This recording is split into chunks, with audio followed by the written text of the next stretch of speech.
তো হ্যালো বন্ধুরা, তোমাদের সাথে আজকে একটা জিনিস শেয়ার করছি। তো দেখো, এই জিনিসটা তোমরা কে কে চেনো?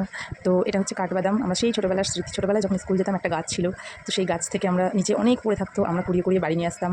বাড়ি নিয়ে এসে এগুলো হাতুড়ি দিয়ে বা ইট দিয়ে ফাটিয়ে, তো আগেকার দিনে তো হাতুড়ি অত ইউজ করতাম না, আমরা তখন ইট দিয়ে এগুলোকে ফাটিয়ে ফাটিয়ে এর ভেতরে এক ধরনের বাদাম হয়, খেতে খুবই টেস্ট। তো ওই বাদাম খেতাম আমরা খুব মজা করে, সব বন্ধুরা মিলে একসাথে, মানে কি আগে গিয়ে কাঠবাদাম কুড়াতে পারবে। তো তোমরা এই কে কে এই কাঠবাদামটা খেয়েছো কমেন্ট করে জানিও, খেতে খুবই সুন্দর লাগে।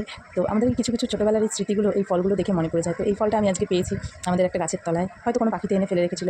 তো যাই হোক, দেখো তোমরা, আমি এই হাতুড়ি দিয়ে এটাকে ফাটাচ্ছি। তো ভিডিওটা ভালো লাগলে একটা লাইক করে দিও। কার কাছে ছোটোবেলার স্মৃতিতে তোমরা এরকম কাঠবাদাম কুড়িয়ে খেয়েছো তোমরা কমেন্ট করে জানিও। ভিডিওটা ভালো লাগলে একটা লাইক কমেন্ট করে দিও।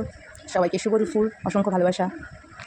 ছোটোবেলার স্মৃতিতে আমাদের অনেক কিছুই থাকে যেটা বড় হতে হতে আস্তে আস্তে আমরা ভুলে যাই। তো এরকম ছোটো ছোটো জিনিসগুলো যখন আমরা দেখি তখন আমাদের ছোটোবেলার সেই পুরোনো দিনের কথা মনে পড়ে যায়।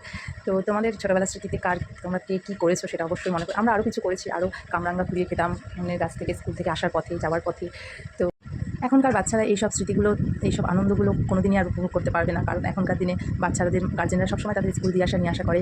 তো কিন্তু আগেকার দিনে আমাদের তো দিয়ে আসা নিয়ে আসা করতো না, আমরা নিজেরাই বন্ধুবান্ধবরা একসাথে স্কুলে যেতাম। তো তখন এই ছোটো ছোটো বদমাইশিগুলো, ছোটো ছোটো আনন্দগুলো আমরা উপভোগ করতাম।